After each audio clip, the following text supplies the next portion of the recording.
coming home? Something coming home? I'm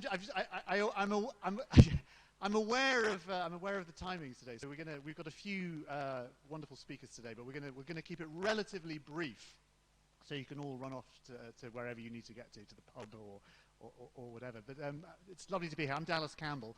It's been lovely actually to see a lot of you I've seen today during the Expo event next door, so it was lovely to meet some of you. And actually one of the main themes of the Expo event, talking to some of the companies, some of the business leaders, some of the government representatives, was this idea of sustainability and creating a future and how we create a future. And obviously because Denmark is on our minds tonight, obviously, it reminded me, there was the very famous physicist Niels Bohr, the Danish physicist, who of course you will all be familiar with, had that famous maxim, which was, prediction is very difficult, especially if it's about the future.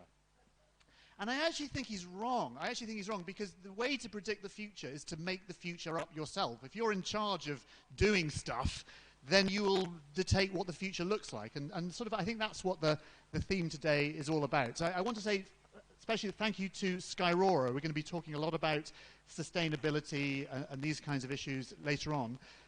But also we're going to talk about, well, we talked about the future, we talked about the present, we're also going to be talking about the past, because this object behind me, the black arrow, is symbolic of lots of things. It's symbolic, of course, of Britain in space and our history of engineering, our history of science.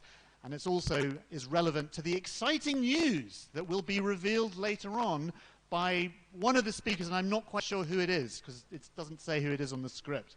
So I'm going to leave it to whoever to fight it out. But we've got, coming up in a bit, we've got Vladimir Levikin, of course, the founder of Skyrora. Vladimir, thank you very much for hosting us today. Thank you very much for this. Terry Brooke, who actually worked on the Black Arrow back in the day at Woomera, is going to be talking a little bit about some of his stories there. Tim Peake, you may have heard of, astronaut guy over there. Tim is going to be sharing some thoughts. But most importantly, much more importantly than all of these people, are the young people from Alice Tree Woodlands School, who are going to be joining us via Zoom to talk about their CanSat competition and some of their ideas about sustainability and how they've woven sustainability into what they do as well. There's 2 pages of people as well. There are other people talking as well. Who else do we have? We've got Chris Newman and we've got Ralph Dinsley. We've got Dins as well, who are going to be talking about perhaps the exciting news. But before all those people, I'm absolutely delighted to share a little bit more about the history of the object behind me, and a little bit more about the UK's history in space generally. Please, a warm round of applause for the former Minister of State for University and Science, the former Minister of Space, David Willis. Well, thank you very much indeed. It's great to be here and in front of this historic object, which is fascinating as a reminder of Britain's history in space. And I think the best and most optimistic way to think about our future in space is to reflect also on our long history, of which this is part. It's not the oldest part. The very first satellite that we launched in space, that was the very first British satellite to be launched in space, was Ariel, launched by the US in, I think, 1961. The first satellite that wasn't American or Soviet to be launched. The Americans launched it for us, and 6 months later did an atmospheric nuclear test that pretty much destroyed it. I always say I think that summarizes the special relationship. So we had a satellite up 10 years earlier, but launched by someone else. As we know, the significance of Black Arrow was that this was the UK's own launch capability. And there was one occasion when a UK rocket, Black Arrow, launched a UK satellite, Prospero, into orbit. And it happened in 1971. And this is the stage, this is one stage of the very rocket that did that. from Woomera, and this heroically by Skyrora was collected from the Australian desert and brought back here. So this is the very bit of kit that launched Prospero into orbit, and so it is of enormous historical significance. And actually, you kindly referred to my time as minister. One of the ambitions I set out was that it would be great if once again Britain had the capability to launch our own satellites into space. And as the technology moved on, launching a LEO constellation or a LEO satellite in polar orbit. Scotland is a very good place from which to launch. You don't need to go to Woomera anymore. You can do it from the north of Scotland, and we have got a real capacity in small satellites. It's great to see Martin Sweeting here, the guru of small satellites. Elon Musk had a time as a shareholder in Surrey Satellites in order to learn from Martin how to do small sats. So we've got a real British capability, and once again, one can genuinely conceive of a moment when we will once again be able to launch using Skyrora or some other launch vehicle, a British satellite into orbit. Many years, more than 50 years after Prospero. Now, Prospero is still up there. It was communicating for quite a while. I think it was communicating into the new millennium, but it is no longer active.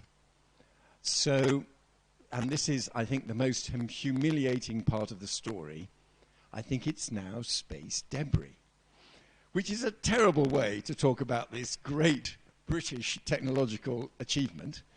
But we have now got a bit of space debris up there, and the project, I think it's not for me, I don't know how much I'm supposed to say it, how long I'm supposed to go on for, but one could imagine, we were talking earlier, for me, and who loves James Bond films, there is a Moonraker project that you could imagine. Of course, with Tim Beak here, and it's great to see Tim here, you do think of those two astronauts sitting slightly naively in the capsule in the James Bond movie, not knowing that there's this monster behind them about to swallow them up like some alligator.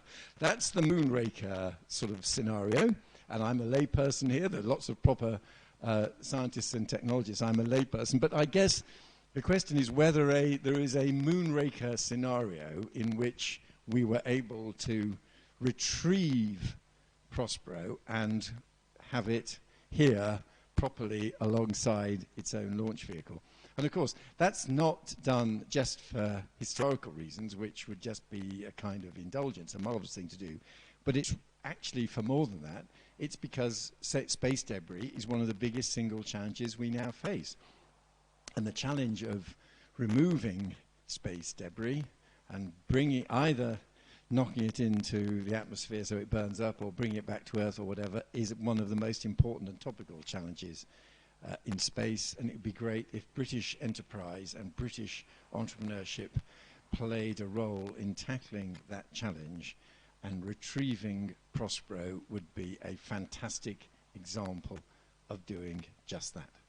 So, thank you very much for inviting me along today. It's great to be here. It's great to be here celebrating some fantastic history and looking forward to the future. Over to you. Thank you, David. That was the perfect kind of cliffhanger to end on. And maybe we could send Tim Peake up in a kind of Roger Moore style. Of course, Moonraker is the greatest Bond movie as far as I'm concerned. Particularly that line, which we won't do. We may do that line later on. Okay, thank you very much, David. Excellent. Well, to tell us a little bit more about how Black Arrow has influenced the company, please welcome its founder, Vladimir Levikin, to expand more on the story. Thank you.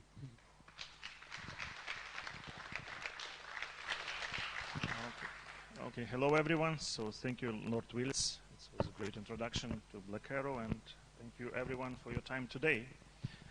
So the Black Arrow, those two pieces, one of them is from the R2 vehicle, that is the second vehicle which been launched in 70s, early 70s, and the R3, which of them which? Does anybody knows? This one is R3.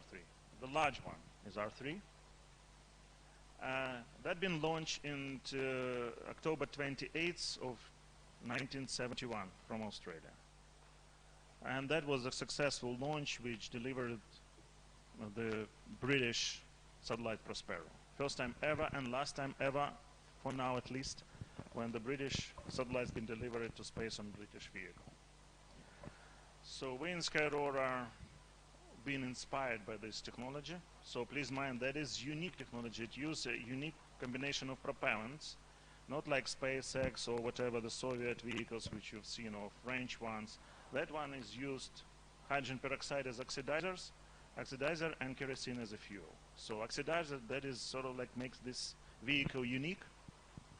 We have engineer here from the original program. I'm sure that he will tell about the benefits. But that is basically, ironically, in Skyrora we have a team who used to work for a number of different vehicles, like Antares, Sea Launch Program, Zenit vehicles, and so on and so on. And when I asked them what would be the best and the most cost-effective approach, how we can actually do the small launcher and in a relatively short period of time, and of course in the most cost-effective way, they told me that we should look on Black Arrow as an example. The vehicle was well ahead of its time. That is partly was the reason why it was closed back days. We in Skyrora been inspired, and we of course revisited and reinforce the same technology, the same principles, but of course with the modern techniques. So we do 3D printing of engines, those ones, not those ones, but similar ones. We have, let's say, stage combustion cycle, which is basically engine with turbo pump, with afterburner and everything else, cutting edge, super cool, right? Obviously, we use modern electronics as well, so slightly different, but same principles. And we use carbon fiber to do tanks. We have a tank-in-tank, let's say, solution, which is also very innovative and such. So basically, we're trying to address all the modern challenges. What are the modern challenges nowadays?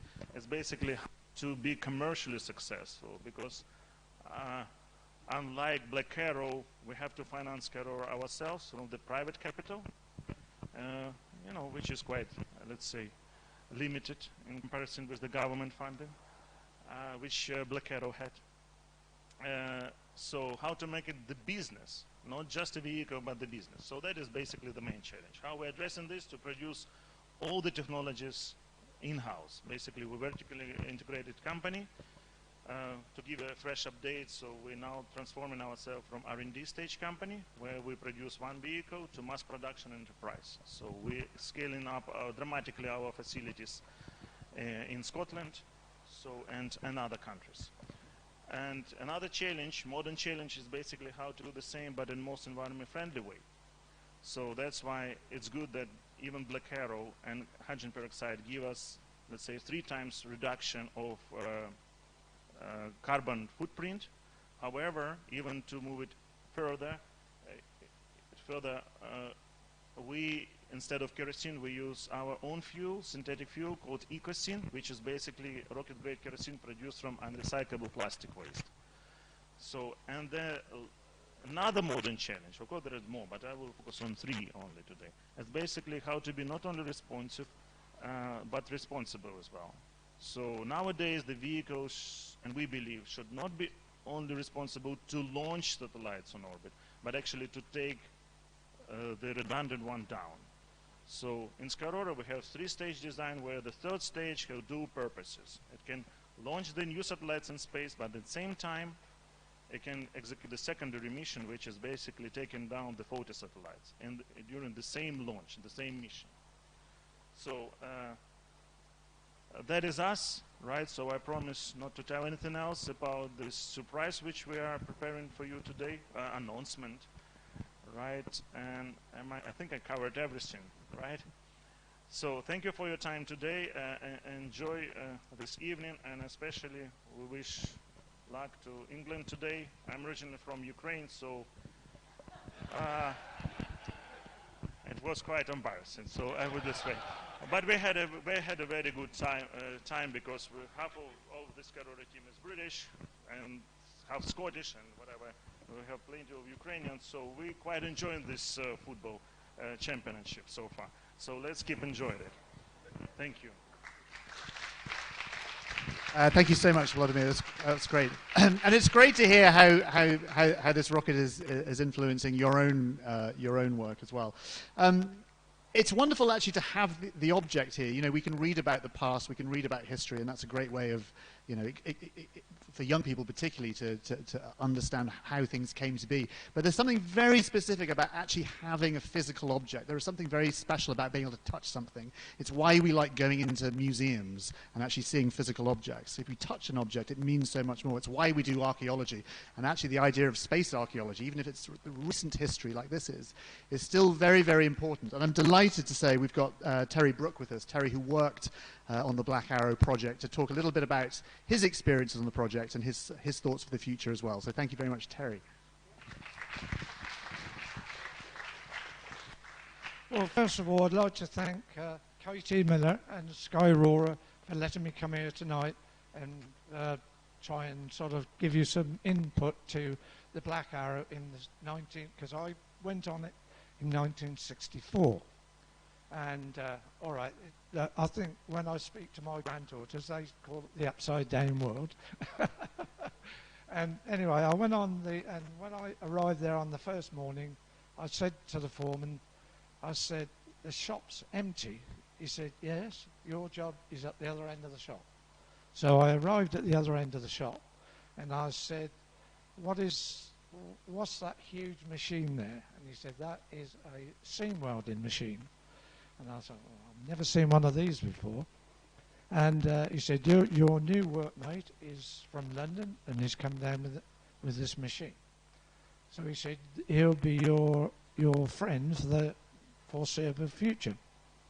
So he said, there's your pile of drawings, there's your op sheets, there's your specification, there's this and the other. You've got to liaise with either the planning department, the drawing office, the mat lab, and that's the materials lab where we did test pieces. So he said, and at this stage at the moment, there's no one else in the shop. And I said, and why is that? He said, well, you're going to build the HTP second stage and the first stage tanks. And I said, right. I said, yeah, that's fair enough. And then he said, unless we can make these tanks leak-proof and no leaks, no problems, you might not see any more of your mates. And I thought, right, okay. So it was all a big pile of drawings. I got stuck into it and got talking to various people, and we got underway quite reasonable with the test piece program. And the test piece program was enormous because all the bits, like the skins, the doublers, everything had to be, you know, cleared by the mat lab before you could even decide to start the job.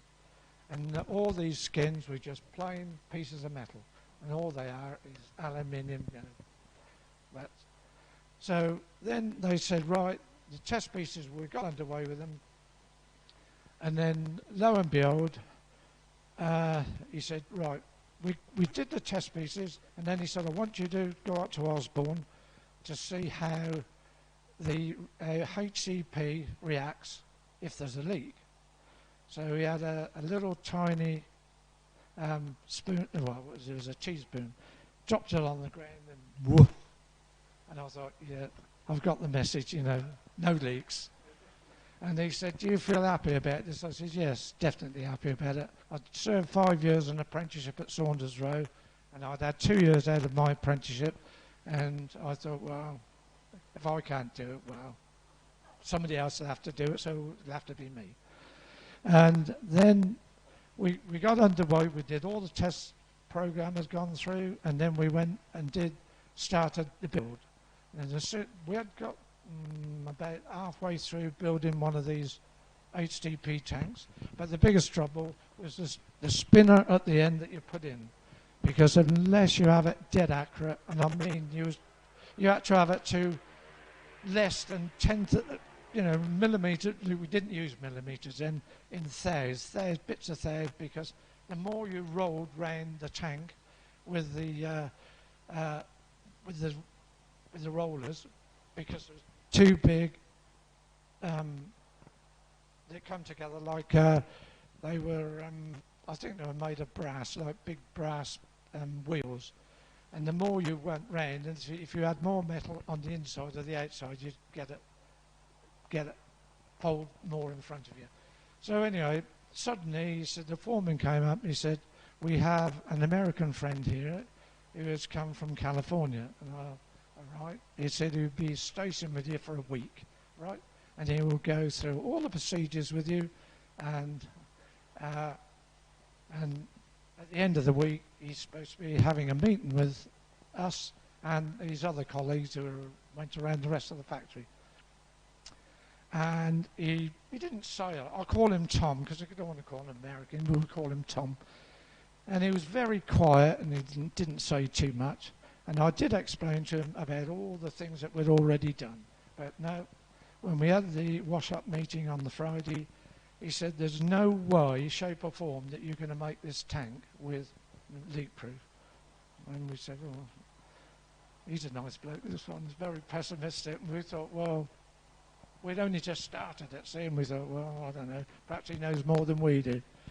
But at the end of the day, he said, you've got too many problems with the weld, like this part.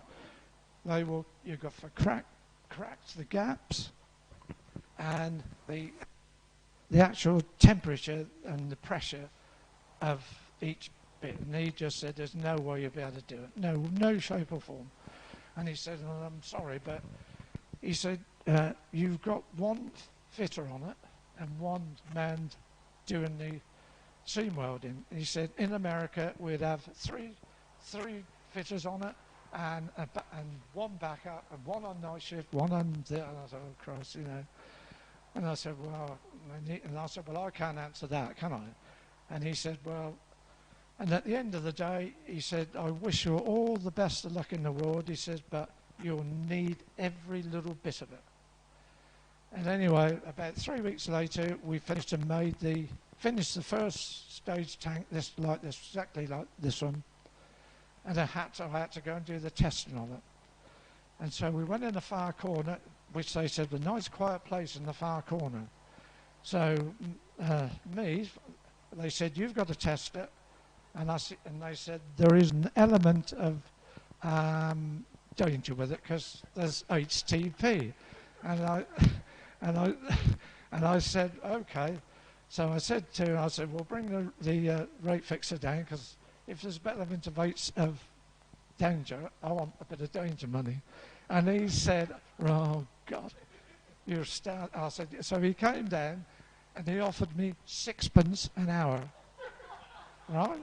6p an hour. So I said, done. And then the test went on, and I got dressed up in a all rubber suit with everything completely covered.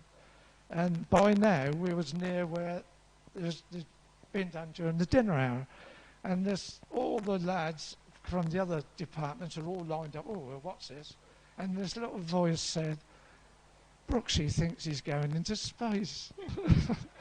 And I was in all this lot, and I thought, no, I felt more like a deep sea diver.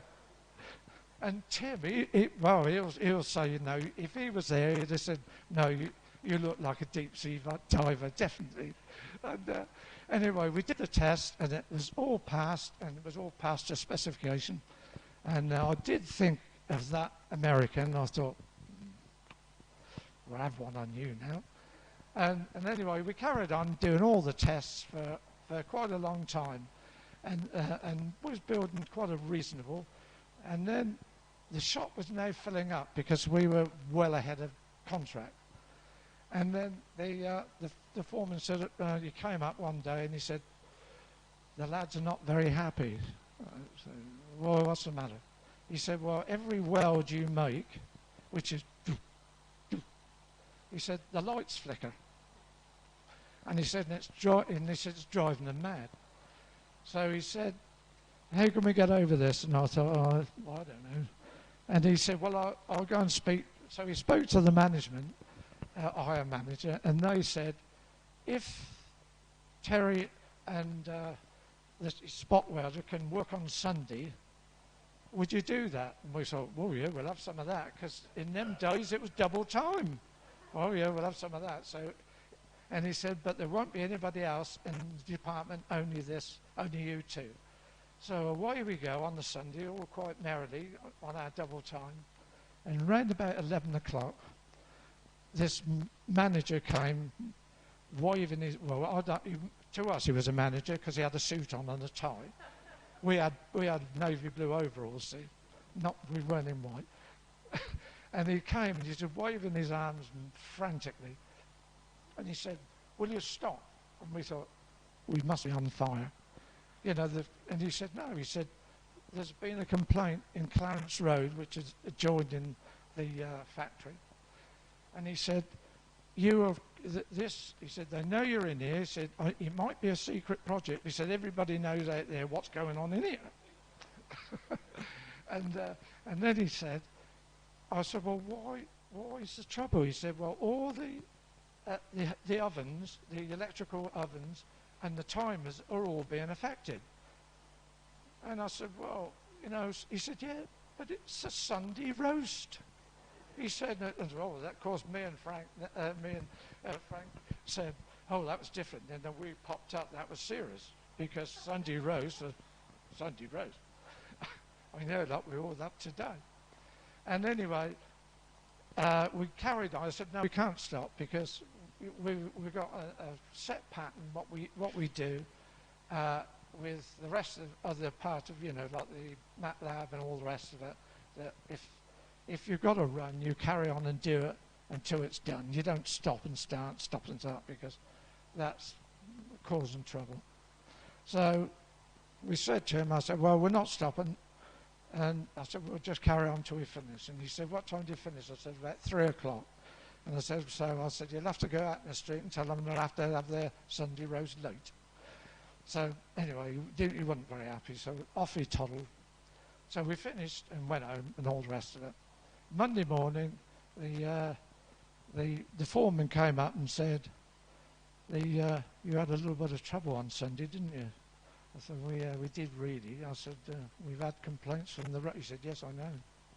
He said, but I don't want you to carry on doing any more seam welding for the minute. He said, because Southern Electricity Board are coming in this morning, and they wanted to find out why the flickering lights and what the problem is down at Clarence Road. So they arrived on the Monday morning, and within for half an hour they'd sussed out. And then the foreman came over, he said, they've sussed it out. He said, we're all connected onto the same line, but your machine, the spot welding machine, was so powerful, it was taking everybody else's juice.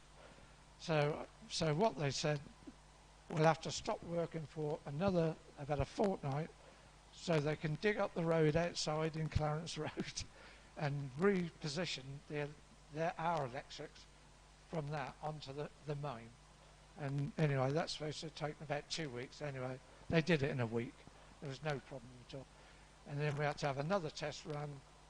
We started a test run on the test pieces, and and all the shop, the rest of the people was getting a good load of people in there now. And they all cheered because there was no flicker in the lights. Somebody went down to Clarence Road and all there and knocked on the doors, try your cookers, and they were all fine. So there, we were really happy about this. so that went on, well, first quite a few years, and then the first testing of the rocket was if anybody's going to do a rocket, please don't make the first rocket naught, because you go 0, 1, 2, 3, 4. And now I've read several accounts of the Black Arrow rocket, and they've signified it as 1, 2, 3, 4, 5, and then get some of them mixed up with exactly what happened on which rocket, which it shouldn't be. So don't always knock out the 0. But right, the 0 rocket started, the first one, and that was blown, and that only, I think it went not into orbit. It took off from the Woomera rocket range, and it lasted about a minute. Because if you on the back of here, you'll see this is called a Gamma 8 rocket motor, and that was made by Bristol Siddeley. And they've got a system there of steering it, where the exhausts are in pairs, and they move like this way, and it didn't work. And of course, they now had a rocket which was out of control, so it was blown up straight away. The second one, which was R1, right, that was the one that we celebrated at this place on the 4th of, I think it was the 4th of March 2020. And that was the first successful firing of the Black Arrow rocket. And it couldn't take anything into space because it was a test flight, and it had a dummy third stage and a dummy satellite on it, which was just a dummy, like to make for the exact size and weight. So that was good. So the next one, we'll go for a full blast this time. And this is I've got to talk to Katie over this and somebody in Skyrora about exactly what happened, because there's two events, you see. And if one event is okay, the other event is not okay, not to me anyway. And what happened, the rocket took off, the first stage was fine, the second stage failed to pressurize properly. But I won't say why it failed to pressurize properly, because I'm not sure whether I'm going to say the right thing or the wrong thing. Because I might be right and they might be wrong. Anyway, that was a bad one. And then R2, which is the third one, is this one. And this is the one that we're celebrating tonight. And so really, we're now back to where, this is it. This is the one that took the satellite up, as it was said by earlier on. And so this is what we're celebrating tonight. And all I can say is the only thing I can say about the future, I really sincerely hope that the space industry give us our own launch vehicle. No, okay. Thank you. Thank you so much, Terry. Thank you. Thank you for those wonderful words. Okay, well, the main theme of tonight is about sustainability and environmental issues, and of course bringing something back from the desert floor is one form of being environmental. We talked a little bit about space debris, low Earth orbit, but also as the industry heats up, particularly in the UK, we need to put sustainability really at the heart of the infrastructure of everything that we do with the space industry. And I always think that when we talk about sustainability, the best thing to do is always talk to an astronaut, because they get to kind of see it firsthand. So please welcome Tim Peake. And to join us, please welcome from Skyrora, Katie Miller. Thank you very much indeed. You know what I'm going to ask you. Looking at the Earth from orbit, sustainability means something completely different, I suspect, than when we talk about it here on the ground. Yeah, thanks, Dallas. It does. The view of Earth from space is absolutely magnificent. But what it does, I think every day we go about our busy lives and we look up, you might see clouds most of the time in the UK, often a blue sky, surrounded by nature or urban areas. And it doesn't matter, even if you've gone on holiday, you're still looking up at the same sky. When you go into space, it's getting away from the planet. You look down on the planet from the blackness of space. You no longer see the sky. You see the atmosphere surrounding the Earth, this tiny, tiny, thin strip. And as you're gliding gracefully over the planet at 25 times the speed of sound, no noise, no vibration, you're passing over the Amazon rainforest. So you see firsthand deforestation. You see glacial retreat. You see Antarctica up into the Arctic. You see the ice caps and the low levels of ice that we have in the summer in the northern hemisphere.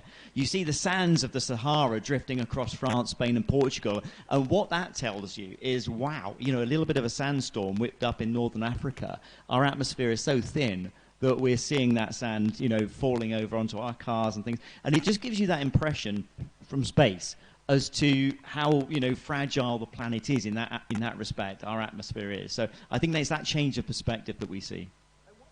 I wonder, because we've all seen photographs, and you took some amazing photographs in space. And before you went to space, you would have seen photographs of the Earth from space. We can all imagine what that would be like, and we can all imagine what you've said. But is there a real shift for you actually seeing the photographs and actually seeing it for real? Is there there's something different click in your head, as it were? I think something definitely clicks because you see the planet as a living, breathing cradle of life, and when you see it against the vast black drop of space, it's kind of scary actually. I mean, space goes on for a very long way, and. You do, and I think it just goes to show. I mean, a lot of people talk about the fragile Earth. Actually, it's the fragile species that live on the Earth. The Earth has survived, many events over its history and will do into the future. But, if we want to carry on living on this planet, we need to look after it because we are incredibly fragile. And the atmosphere, when we look at planets like Venus and Mars, we know that rocky planets don't have to have an atmosphere that lasts forever. I'm definitely feeling fragile today. Katie, so listening to Tim and the value... Are we going to have to pause for something loud? Listening to Tim and thinking about the values that are behind Skyrora as a company, as a business, can you just sort of tell us a bit about where sort of sustainability fits into your world, into your plans as well for what you're doing in the future? No, definitely. I mean, so what Tim was talking about, looking back at Earth, at all the pictures, deforestation, the Sahara Desert, we need to monitor that. And how do we do that? With satellites. And we, Skyrora is something that puts satellites up into orbit. And it's so critical to monitor the climate, especially, with so many people talking about it now, seeing where the Earth is going, seeing where climate change is going. We need to act. And so what Skyrora does is not only do we, put satellites up into orbit to monitor the Earth and to look after our climate and ourselves, that we also do a number of other things. So we do ecosene. So our rocket is fueled by hydrogen peroxide and kerosene. But one sort of project that we're doing is ecosene, where we have converted unrecyclable plastic waste into standard grade RP1, an equivalent standard grade RP1. But also what we're doing is when we're up into space, our third stage can act as a space tug. So 170 million pieces are classified as space debris in orbit at the moment. And that's huge. It's shocking, actually. And how can we clean that up? So Skyrora has come up with Space Tug, where we can fix faulty satellites, we can remove space debris in orbit, and we can also pull stuff out of orbit and replace satellites, fix them, and place new satellites there as well. So that's what we're doing at Skyrora. Yeah, as somebody in the conference today said, that you can't fix something unless you can measure it. And I think actually probably the most important thing that we're doing is actually by putting satellites in space, we can actually gauge what we're doing here on planet Earth and come up with solutions to fix it. So thank you both very much indeed. Tim Peake, Katie Miller, thank you very much. Please welcome Ralph Dinsley.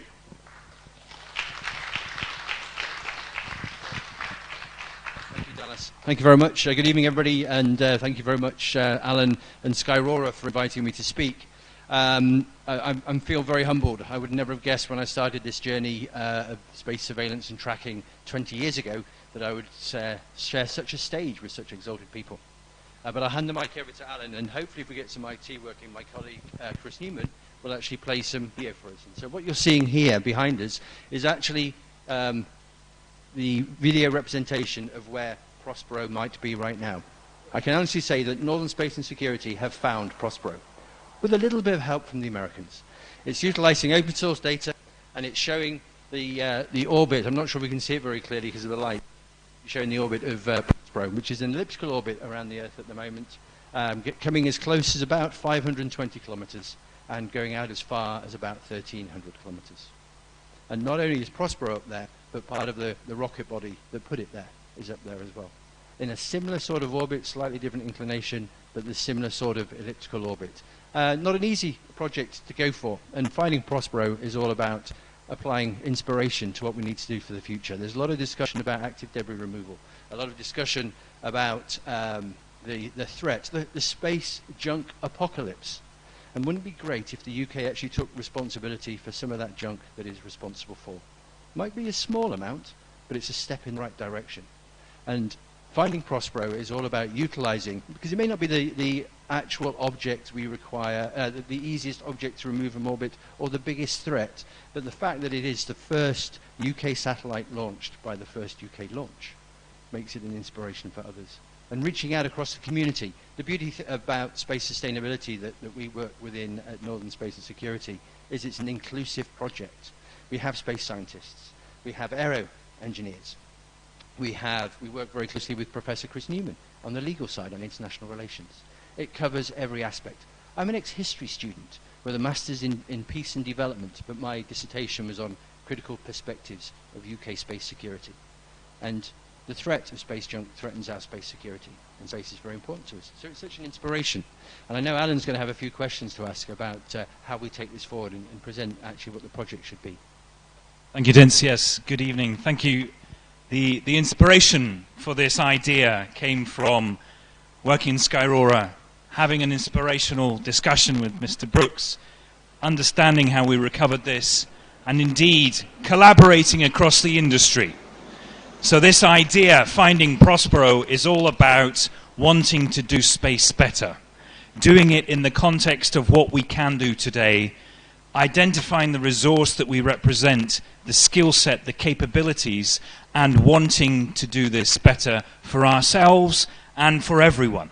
And we believe that not just have we found Prospero, but Dints, what else do we need to do to find Prospero? Or what else is there?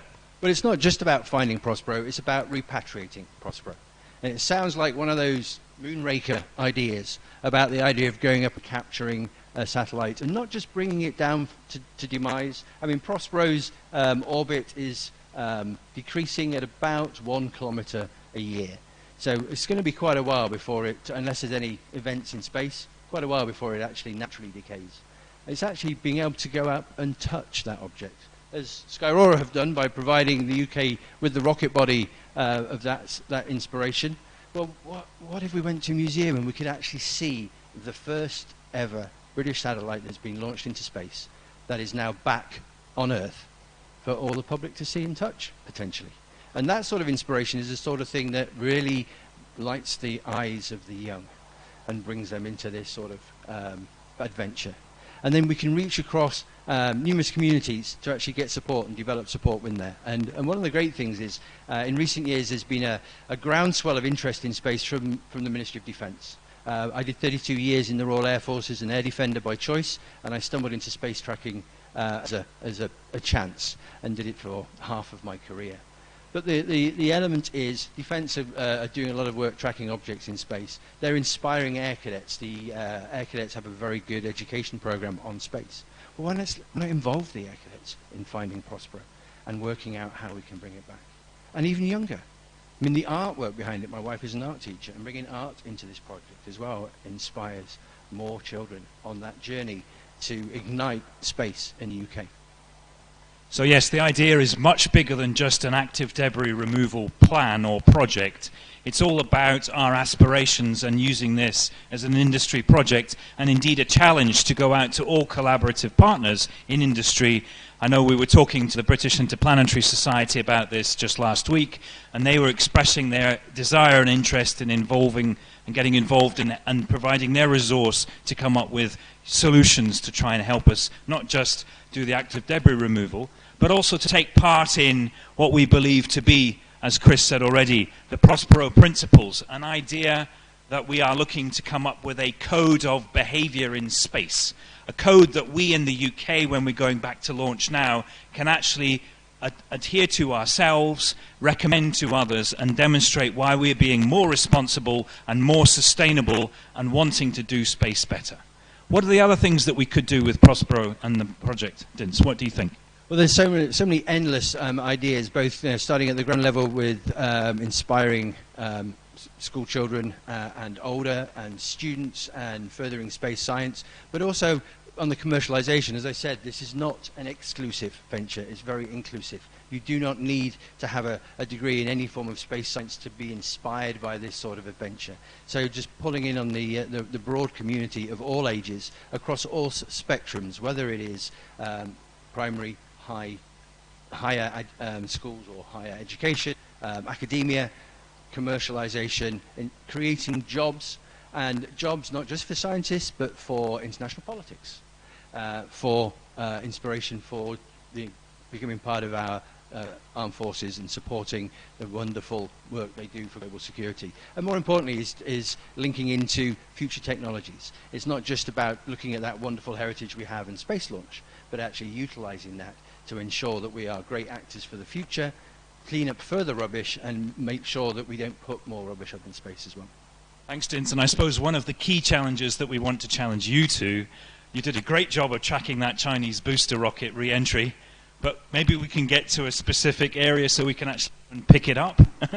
That's what we're challenging ourselves, correct, Dins? Absolutely, yeah. And I mean, our young analysts would relish the job of actually being able to predict where we can place that object so we can pick it up and bring it back and hang it from the ceilings of one of our wonderful museums.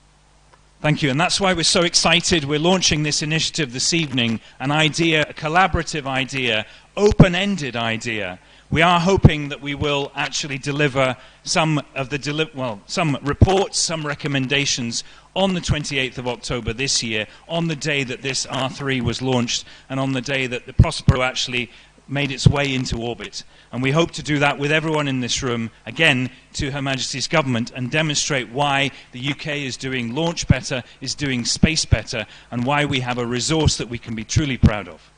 So thank you very much. Thank you very, very much. So that's the idea. We brought this back from Australia. Can we bring Prospero back from low Earth orbit? That's the plan. Thank you very, very much for coming. Thank you very, very much to all our speakers. Could I ask all of the speakers, everyone who came up and spoke, to come to the front? There is a goodie bag for you to say thank you, and we're going to do a group photograph. So Tim and Terry and Dins and everyone.